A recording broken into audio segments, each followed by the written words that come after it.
Today I am talking about drum case of Kerala। ये कहानी शुरू होती है केरला के एर्नाकुलम नाम के शहर से।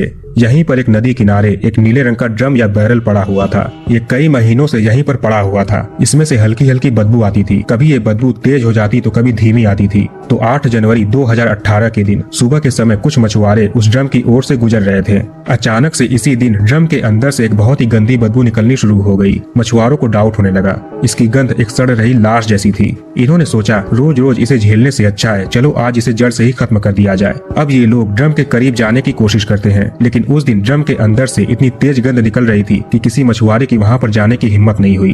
अब इन्होंने पुलिस को कॉल करके बुला लिया। एर्नाकुलम साउथ स्टेशन की पुलिस मौके पर पहुंचती है। ड्रम को झाड़ियों में से घसीट कर एक साफ जगह पर लेकर आते हैं। वो बहुत भारी था, उसे अब लंबाई में काटा जाता है ताकि ये देख सके कि इतनी गंध क्यों आ रही है और ये भारी इतना क्यों है। इसके अंदर कंक्रीट और ईंटें भरी हुई थी। इन्हें लोहे की रॉड से तोड़ा गया। इसके अंदर पुलिस को कुछ दिखाई देता है। वो एक इंसानी कंकाल था जिसकी बहुत सारी हड्डियां गल चुकी थी, लेकिन कुछ चीजें अभी भी बाकी थी, जैसे कि खोपड़ी, पैर का हिस्सा और भी बाकी चीजें थी। इससे ये साफ हो गया कि हो ना हो ये जरूर कत्ल का मामला है। कंक्रीट को और तोड़ा गया जिसमें से और भी चीजें मिलती हैं। इंसानी हड्डियां तो थी ही, इसके अलावा किसी कपड़े का टुकड़ा था। 50 सेंटीमीटर लंबे बालों का एक गुच्छा मिला। एक स्क्रू और वॉशर था जिसकी लंबाई 6.5 सेंटीमीटर थी। 4 भारतीय नोट मिले जिसमें से 3 500 के नोट थे और एक 100 का नोट था। एक चांदी की करधनी मिली और एक अंडरगारमेंट मिला। अब इन सभी चीजों को एक हॉस्पिटल में भेज दिया गया, कलामेसरी मेडिकल कॉलेज। ये एक गवर्नमेंट हॉस्पिटल होने के साथ साथ मेडिकल कॉलेज भी था। अब डॉक्टर्स के सामने बहुत सारे चैलेंजेस थे। पहले तो ये पता करना था कि ये हड्डियां किसी मर्द की हैं या फिर औरत की। मरने वाले की उम्र क्या थी, मरने का कारण क्या था। सबसे बड़ा सवाल तो ये था कि ये हड्डियां किसकी थी, कातिल कौन है। इसमें हड्डियों को रीअरेंज किया गया ताकि हाइट वगैरह पता कर सके। जबड़ों की हड्डियों को रिकंस्ट्रक्ट किया गया ताकि मरने वाले की एज और जेंडर पता कर सके। वैसे जो बालों के गुच्छे मिले थे उनसे लग रहा था कि लाश किसी औरत की थी, लेकिन आजकल तो लड़के भी लंबे बाल रखते हैं। हड्डियों से पता चला कि मरने वाले की हाइट एवरेज थी। हो सकता है कि ये लाश किसी टीनेज लड़की की रही होगी या फिर किसी ऐसे लड़के की जिसने अपने बाल बढ़ा रखे थे। इन दोनों में कंफ्यूजन था। जैसे जैसे पोस्टमार्टम आगे बढ़ा इसमें पता चला कि ये लाश किसी महिला की है जिसकी उम्र 20 से 25 साल के बीच रही होगी। 3 दिनों तक पोस्टमार्टम की प्रक्रिया चलती रही, 8 जनवरी से 11 जनवरी तक। हड्डियों से जितनी भी जानकारी मिलनी थी लगभग उतनी मिल चुकी थी। अब बारी थी बाकी मिली चीजों की जाँच करने की। ये सब कुछ 3 दिनों के अंदर ही हो रहा है। जब पुलिस को वो 3 500 के और एक 100 का नोट मिला था तब उन्हें शक हुआ कि जिसकी भी हत्या हुई है वो 2016 के नवंबर महीने से पहले हुई होगी, लेकिन लाश जनवरी 2018 में मिली है। ये तीनों 500 के नोट पुराने वाले थे, नोटबंदी के पहले वाले थे। नदी के आसपास रहने वाले कुछ मछुआरों ने यह भी बताया कि वो लोग ड्रम को 2016 के सितंबर महीने से देख रहे हैं। इन्हें लगता था कि ये कहीं से बहकर आया होगा, उसी तरह से पड़ा हुआ भी था, इसलिए हम लोगों ने उस पर कुछ खास ध्यान भी नहीं दिया। अब पुलिस के पास उतनी जानकारी थी, जो चीजें सामने मिली थी जैसे कि हड्डियां, इंडियन ओल्ड करेंसी, बालों के गुच्छे, इनसे पता चला कि मरने वाली एक महिला है, एवरेज कदकाठी की, जिसकी उम्र 20 से 25 वर्ष के बीच की है। इसकी हत्या नवंबर 2016 से पहले हुई होगी, लेकिन अभी भी ढेर सारे सवालों के जवाब पता लगाना बाकी था, जैसे कि मरने वाला कौन है, क्यों मारा गया, किसने मारा। अभी तक किसी की मिसिंग रिपोर्ट भी नहीं मिली थी। खबर चारों तरफ फैलने के बावजूद भी कोई सामने नहीं आ रहा था जो ये क्लेम करे कि उसके घर से 2016 में कोई गायब हुआ था। ये सब कुछ 8 जनवरी से 11 जनवरी के बीच में चल रहा है। इस केस के इन्वेस्टिगेटिंग ऑफिसर थे सीबी टॉम। इनको लोकल लोग शर्लॉक होम्स भी बुलाते थे क्योंकि इन्होंने मुश्किल से मुश्किल और पेचीदा से पेचीदा केसों को सॉल्व किया था। ये हर केस को जड़ तक जाकर सॉल्व कर देते थे, जिस वजह से लोग इन्हें शर्लॉक होम्स बुलाते थे। अब जब ये ड्रम वाला केस सामने आया तो सीबी टॉम भी उलझनों में पड़ गए। जो भी जानकारी उससे हासिल हुई थी उसमें कोई भी लीड नहीं था। मरने वाले की पहचान तक करना जिसे पहाड़ चढ़ने जैसा हो चुका था।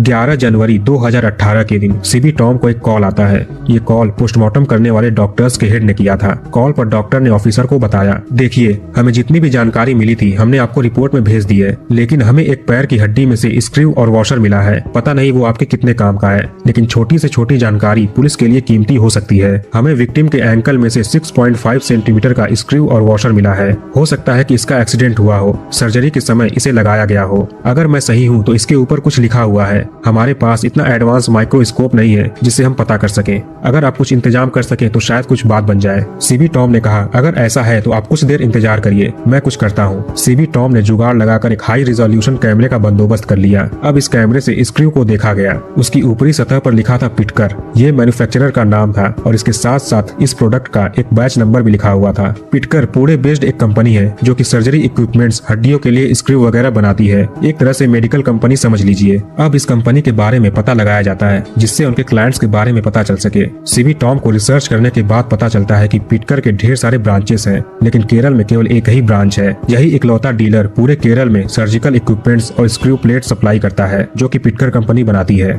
इत्तेफाक से ये एर्नाकुलम में ही था। सीबी टॉम अपनी टीम के साथ उस ब्रांच पर जाते हैं और पूछताछ शुरू करते हैं कि हमें आपसे कुछ जानकारी चाहिए थी। हमारे पास एक स्क्रू और वॉशर है जो एक पेशेंट के एंकल में लगाया गया था। इसका बैच नंबर ये है। हमें उस पेशेंट के बारे में जानकारी चाहिए थी। वहाँ के मैनेजर ने कहा, हम सालों से इसकी डीलिंग कर रहे हैं, कितनों का पता लगाएं। अगर आपके पास कोई पार्टिकुलर डेट और टाइम है तो हमें आसानी होगी। इतने में सीबी टॉम को याद आता है कि उस नदी के आसपास कुछ रहने वाले लोगों ने मुझे बताया था कि ये ड्रम वो लोग सितंबर 2016 से देख रहे हैं। हो सकता है कि ये कत्ल 2016 में हुआ हो। हालांकि हमें ये ड्रम 2018 में बरामद हुआ था। वहाँ से मिले 500 के नोटों से भी लगता है कि ये सारा मामला 2016 या उससे पहले का हो सकता है। सीबी टॉम ने ब्रांच के मैनेजर से कहा, हमें 2016 की सारी जानकारी चाहिए। कितने लोगों को इस कंपनी ने स्क्रू और वॉशर भेजा है, खास तौर से एंकल सर्जरी के लिए, इसी स्क्रू के साइज का, इसी से मिलता जुलता। ब्रांच ने अपना सारा डेटा खंगाला जिसमें पता चला कि कुल 161 स्क्रू और वॉशर की डीलिंग हुई थी, जिसमें से 155 महाराष्ट्र और गुजरात में गया था और बाकी के 6 एर्नाकुलम के आसपास के इलाकों में गए थे।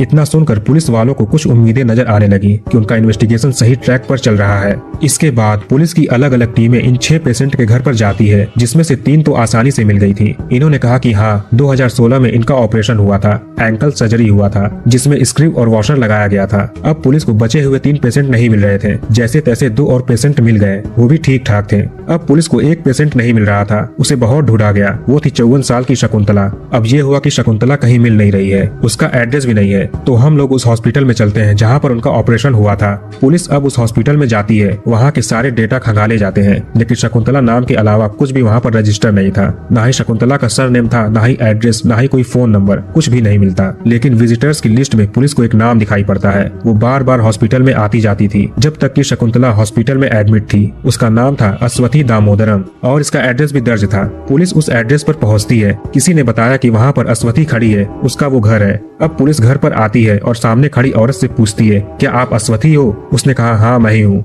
पुलिस ने आगे पूछा, शकुंतला कहाँ पर है? हमें उससे बात करनी है, आप बुला कर लाइए। वैसे पुलिस ये नहीं जानती थी कि शकुंतला और अश्वथी में रिश्ता क्या है। अश्वथी ने कहा, वो मेरी माँ है, मेरी उनसे बात नहीं होती है। सितंबर 2016 से वो लापता है, मुझे नहीं पता कि वो कहाँ पर है। पुलिस ने आगे पूछा, अगर वो लापता है तो आपने रिपोर्ट क्यों नहीं लिखाई है? इसने कहा, हमारी आपस में नहीं बनती थी, मेरा उनसे कोई भी मतलब नहीं है। पुलिस को ये अजीब लगा। बेटी कह रही है कि माँ सितंबर 2016 से गायब है, इसे उनकी जानकारी नहीं, उनकी फिक्र भी नहीं है, रिपोर्ट भी नहीं लिखाई। आखिर किस बात के लिए इतनी नफरत? अब पुलिस अपनी नजर अश्वथी पर जमाती है और इंटेरोगेशन शुरू करती है। पूछताछ के दौरान एक कहानी सामने आई, वो ये कि अश्वथी एक लड़के से प्यार करती थी जिसका नाम था सुधी। माँ शकुंतला को ये रिश्ता बिल्कुल भी मंजूर नहीं था। फिर भी बेटी अपनी माँ के खिलाफ जाकर सुधी के साथ भागकर शादी कर लेती है, जिसके बाद अश्वथी और सुधी के 2 बच्चे होते हैं। लेकिन 2016 में इन दोनों ने एक दूसरे को डाइवोर्स दे दिया। शकुंतला भी अपने पति दामोदरम से अलग एक किराए के घर में रहती थी। खुद का खर्च उठाने के लिए इन्होंने लॉटरी टिकट बेचना शुरू कर दिया था। इनकी बेटी अश्वथी के पास एक स्कूटी थी जिस पर माँ लॉटरी टिकट्स बेचा करती थी। इसी में अश्वथी का डाइवोर्स हो गया था। ये दोनों बच्चों को साथ लेकर अपनी माँ के घर पर वापस आ गई और वहीं पर रहने लगी। इन्हीं दिनों 2016 में ही माँ शकुंतला स्कूटी से कहीं जा रही थी, तभी रास्ते में इनका एक्सीडेंट हो गया। आसपास घूम रहे लोग इन्हें हॉस्पिटल लेकर गए। डॉक्टर ने कहा, आपके लेफ्ट एंकल में हमें सर्जरी करना पड़ेगा। इसी दौरान डॉक्टर ने सर्जरी करते समय वो स्क्रू और वॉशर शकुंतला के एंकल में लगाया था। जब बेटी का डाइवोर्स हुआ और वो अपने माँ के घर पर आकर रहने लगी, तभी उसे एक लड़के से प्यार हो जाता है और वो उसी से शादी कर लेती है। इसके बाद वो अपने बच्चों को साथ लेकर दूसरे पति के साथ अपने ही घर में रहती है, अपने ही माँ के घर में रहती है। आसपास रहने वाले सभी पड़ोसियों को, सभी लोगों को पता था कि अश्वथी के दूसरे पति का नाम टीएम सजित है। दोनों साथ में रहते हैं। अब पुलिस ने पूछा, तुम्हारा पति सजित कहाँ पर है? अश्वथी ने आगे की कहानी बताई। ये अपने पति और बच्चों के साथ माँ के घर पर ही रहती थी। जब माँ की सर्जरी हो गई थी तब वो घर पर आ गई थी। कुछ दिनों बाद माँ को चिकन पॉक्स हो गया, जिस वजह से अश्वथी को डर लगने लगा कि कहीं ये बीमारी मुझे या मेरे बच्चों को ना हो जाए। इसलिए ये अपने बच्चों को साथ लेकर पास के एक लॉज में रहने के लिए चली गई। कुछ दिनों बाद जब वो घर पर वापस आई तो उसने देखा कि माँ घर पर नहीं है। फिर इसने अपने पति सजित से माँ के बारे में पूछा। सजित ने कहा, तुम चिंता मत करो, कल ही उनका इलाज हो गया, अब वो सही जगह पर है। अस्वथी को लगा कि वो दिल्ली चली गई हैं क्योंकि उनकी कुछ फ्रेंड्स वहीं पर रहती हैं और एक हॉस्पिटल में नर्स का काम करती हैं। पुलिस ने कहा, अच्छा ठीक है, चलो ये बताओ कि तुम्हारा पति सजित कहाँ पर है। अब ये पता चलता है कि जिस दिन शकुंतला गायब हुई थी उसके अगले दिन ही सजित की मौत हो गई थी। मरने की वजह थी हार्ट अटैक। सजित को जिस हॉस्पिटल में एडमिट किया गया था वहाँ जाकर पुलिस ने कंफर्म किया कि सच में उसकी मौत हार्ट अटैक से हुई थी। डॉक्टर्स ने बात कंफर्म कर दी कि मरने की वजह हार्ट अटैक थी। अब फिर से समस्या खड़ी हो गई। जिस पर शक का कांटा आने वाला था उसकी मौत हो चुकी थी। बेटी भी कुछ नहीं जानती थी। अब ये भी पता नहीं कि वो लाश शकुंतला की है भी या फिर नहीं। इन्हीं सब उधेड़बुन में फॉरेंसिक टीम ने अस्वथी का ब्लड सैंपल लिया और ड्रम से मिली हड्डियों से डीएनए मैच कराया। इससे ये साबित हो गया कि वो हड्डियां शकुंतला की थी क्योंकि डीएनए मैच हो गया था। अब इतना सब कुछ करने के बाद ड्रम से मिली हड्डियों के बारे में पता चल गया कि ये किसकी है। अब बारी थी कातिल का पता लगाने की। पुलिस के सामने ये सवाल खड़ा हो गया कि क्यों कोई लॉटरी टिकट बेचने वाली शकुंतला को मारेगा। पुलिस वालों ने पड़ोसियों से पूछताछ की, आसपास अपने जासूस और खबरियों को लगाया। कहानी कुछ बाहर आने लगी थी कि किसी लॉटरी के लालच में उन्हें किसी ने मार डाला है। पुलिस ने लॉटरी एजेंसी से पता किया कि कोई बड़ी लॉटरी किसी की लगी थी क्या, लेकिन कुछ भी नहीं मिला। किसी की कोई लॉटरी नहीं लगी थी। ये खबर फेक है, पर सवाल वही था, शकुंतला को किसने और क्यों मारा। खबरियों से पता चला कि जो पड़ोसी ये बोल रहे हैं कि अस्वथी और सजित पति पत्नी है, उन्हें नहीं पता कि इनकी शादी नहीं हुई है। ये दोनों बिना शादी के साथ में रहते हैं। एक और बात पता चली कि अस्वथी के बॉयफ्रेंड सजित की ऑलरेडी शादी हो चुकी थी। थोड़ी ही दूरी पर उसका घर था जहाँ वो और उसकी पत्नी सरिगा रहते थे। इनकी लव मैरिज हुई थी। ये सारी सच्चाई शकुंतला को पता चल चुकी थी कि सजित उनकी बेटी अस्वथी को धोखा दे रहा था, उसका फायदा उठा रहा था। इन्होंने सजित से कहा कि ये अपनी बेटी को सारी सच्चाई बता देंगी। बेटी इस वक्त लॉज में रहती थी। अब पुलिस ने अपनी एक थ्योरी बनाई। सजित ने शकुंतला की हत्या कर दी क्योंकि वो इसकी सच्चाई जान चुकी थी और अपनी बेटी को बताने वाली थी। इस आधार पर पुलिस सजित के दोस्तों का पता लगाती है क्योंकि सजित तो मर चुका था। अब एक दोस्त को ही उसके दूसरे दोस्त की सच्चाई पता होती है। अब पता लगाते लगाते शिबी टॉम पहुंचे एक ऑटो ड्राइवर के पास जो सजित का दोस्त था। इस ऑटो ड्राइवर ने एक खुलासा किया। 24 सितंबर 2016 को सजित ने मुझसे एक ड्रम मंगवाया था क्योंकि उसे अपनी सासू माँ के घर पर पानी स्टोर करके रखना था। मैंने उसे एक नीले रंग का ड्रम लाकर दिया। पुलिस को इस बात में कुछ लगा क्योंकि स्पॉट पर भी नीले रंग का ड्रम था। ड्राइवर ने कहा, मैंने उसे ड्रम लाकर दे दिया था, इसके आगे मुझे नहीं पता। पुलिस ने इससे बाकी के दोस्तों के बारे में पूछा। इसने आगे 2-3 दोस्तों के नाम बताए जिनके साथ सजित रहता था, अक्सर घूमता फिरता था। पुलिस 3 दोस्तों को उठाकर पूछताछ करती है। उन्होंने कहा, एक दिन सजित ने हमसे आकर कहा उसने कुछ मरे हुए जानवरों को एक ड्रम में रखा हुआ है। हम लोग मिलकर एक चमकने वाली चीज रेडियम बनाएंगे और काले बाजार में बेचेंगे। हमने उसे काफी समझाया कि ये गैर कानूनी है, हम लोग फंस जाएंगे, लेकिन वो जिद करने लगा। तो दोस्ती के नाते हमें उसकी हेल्प करनी पड़ी। 24 सितंबर 2016 की रात को हम लोग एक मिनी ट्रक में उस ड्रम को लेकर एक जगह पर गए। हमने ट्रक को वहीं पर रोका और ड्रम को रख दिया। फिर सजित ने बोला, तुम लोगों को मैं फंसवाना नहीं चाहता हूँ, इसलिए तुम लोग यहाँ से चले जाओ। इसके बाद हम अपने अपने घर पर आ गए। अब उसने ड्रम के साथ क्या किया हमें नहीं पता। और हाँ, उसने हमें उसी रात किसी एटीएम से पैसे निकाल कर भी दिए थे। पुलिस उस एटीएम में जाती है, फिर बैंक वालों से 24 सितंबर 2016 की रात का वो ट्रांजैक्शन डिटेल लेती है। इससे साबित हो गया कि सजित ने यहाँ से पैसे निकाले थे। पुलिस ने इन चारों दोस्तों को छोड़ दिया क्योंकि इन्हें पता ही नहीं था कि सजित इनसे क्या करवा रहा है। एक दोस्त को लगता था कि इसने पानी रखने के लिए ड्रम मंगवाया है और बाकी 3 को लगता था कि इसने रेडियम बनवाने के लिए हमसे मदद ली है, इसलिए पुलिस ने इन्हें छोड़ दिया। अस्वथी से भी थोड़ा बहुत पूछताछ हुआ, फिर उसे भी छोड़ दिया गया क्योंकि वो भी बेकसूर थी।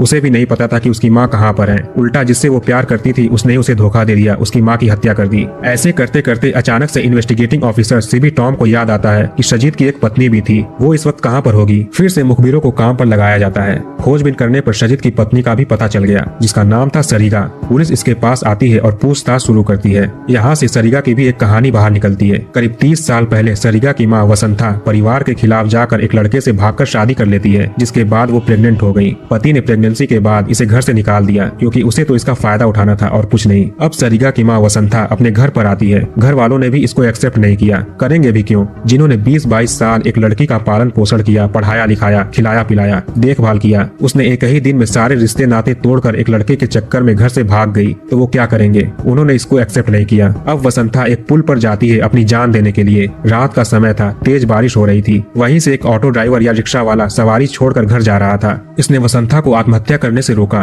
वसंता वहाँ पर रो रही थी। ड्राइवर उसे अपने घर पर लेकर जाता है। घर पर वसंता अपनी पूरी कहानी उसे बताती है। ड्राइवर उसे समझाते हैं। अब वसंता उसी ड्राइवर के घर पर रहने लगी। धीरे धीरे वसंता और ड्राइवर दोनों को एक दूसरे से प्यार हो जाता है और दोनों शादी कर लेते हैं। वसंता को एक बेटा पैदा होता है। कुछ सालों बाद एक बेटी भी पैदा होती है, सरिगा। बेटा जब बड़ा हुआ तो उसकी एक्सीडेंट में एक पैर खराब हो गया, जिस वजह से इसने डिप्रेशन में आकर सुसाइड कर लिया। इधर बेटी सरिगा को 15 साल की उम्र में एक लड़के से प्यार हो जाता है। वो था सजित। घर वाले बोले अभी तुम नाबालिग हो, 18 की हो जाओगी तो हम शादी करा देंगे। जब सरिगा 18 की हो गई तो घर वालों ने इसकी शादी सजित से करा दी। धीरे धीरे समय बीतता गया। शादी को 8 साल गुजर चुके थे, लेकिन सरिगा अभी तक मां नहीं बन पाई थी। ये दोनों डॉक्टर्स के पास चक्कर लगाते हैं, जांच वगैरह कराते हैं। सरिगा ने आगे एक खुलासा किया कि उसे पता था कि उसके पति का अश्वथी के साथ अफेयर था। सजित को बच्चों के साथ बहुत मोहब्बत था। वो जब अश्वथी के बच्चों से मिला, उन्हें बच्चों से मोहब्बत हो गया था। वो उनके पढ़ाई के खर्चों को भी उठाने के लिए तैयार थे। उनका बच्चों के लिए ऐसा प्यार देखकर मैं उन्हें रोक नहीं पाई। जब अश्वथी की मां ने सजित को धमकाना शुरू कर दिया तो वो उन्हें समझाने के लिए मुझे और अपनी मां को अश्वथी के घर पर लेकर गए। सरिगा ने कहा कि सजित ने मुझे कन्विंस कर लिया था अश्वथी के साथ अफेयर करने की बात को लेकर, क्योंकि अश्वथी की और उसके बच्चों की देखभाल करने के लिए कोई भी नहीं था। सजित ने यह कहा कि हमें उसे सपोर्ट करना पड़ेगा और मैं मान गई थी। अब जो भी हो, जून 2017 में सरिगा एक फर्टिलिटी ट्रीटमेंट के जरिए प्रेग्नेंट हो जाती है और मार्च 2018 में एक बेटी को जन्म देती है।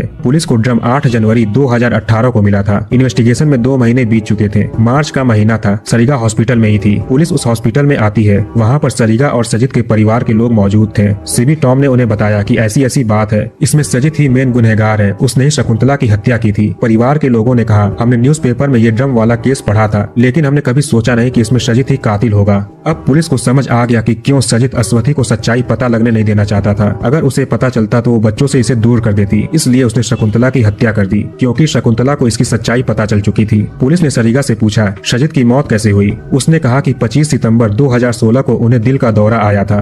अब पुलिस को सजित की मौत खटकने लगी। सीबी टॉम को ये समझ में आ गया कि सजित को हत्या करने के बाद गिल्टी फील होने लगा था और उसने कोई केमिकल पी लिया, जिसके बाद उसे हार्ट अटैक आया और उसकी मौत हो गई। ये एक्सीडेंट नहीं बल्कि सुसाइड था। सीबी टॉम ने डॉक्टर उन्मेष से बात की। ये वही शख्स थे जिन्होंने उस स्क्रू और वॉशर को पहचाना था, जिसके बाद ये इन्वेस्टिगेशन अपनी सीमा तक पहुंचा। इन्होंने कहा कि कुछ केमिकल्स ऐसे होते हैं जिनके सेवन से हार्ट अटैक आ सकता है, जैसे कि पोटेशियम साइनाइड। तो कहानी को यहीं पर खत्म करते हैं। आप कमेंट करके बताइए कि वीडियो आपको कैसा लगा। इस वीडियो को लाइक और शेयर जरूर करिए और हमारे चैनल को सब्सक्राइब करके बेल आइकन ऑन कर लीजिए। मिलते हैं नेक्स्ट वीडियो में।